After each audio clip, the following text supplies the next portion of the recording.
Hello friend, welcome back to my channel. आज मी तुम्हाला नवीन अशी रेसिपी बनवून दाखवणार आहे। तर चला वेळ न घालवता आपण सुरुवात करूया।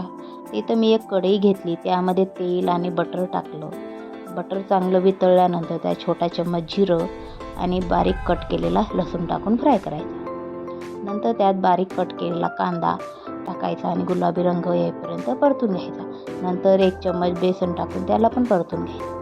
त्यामध्ये सुके मसाले टाकायचे आणि त्याला चांगलं परतवायचं। मसाले जळू नये म्हणून यामध्ये मी थोडंसं पाणी टाकून त्याला चांगलं तेल सुटेपर्यंत परतून घेतलं। नंतर त्यात हिरवी मिरची आणि बारीक कट केलेला टोमॅटो टाकायचा। टोमॅटो लवकर शिजण्यासाठी त्यात थोडंसं मीठ टाकून त्याला तेल सुटेपर्यंत शिजवून घेतलं। नंतर त्यामध्ये 1 कप दूध आणि पाणी टाकून मिक्स केलं आणि याला आता उकळी काढून आपण घ्यायची। उकळी आल्यानंतर यामध्ये शेव टाकायचा।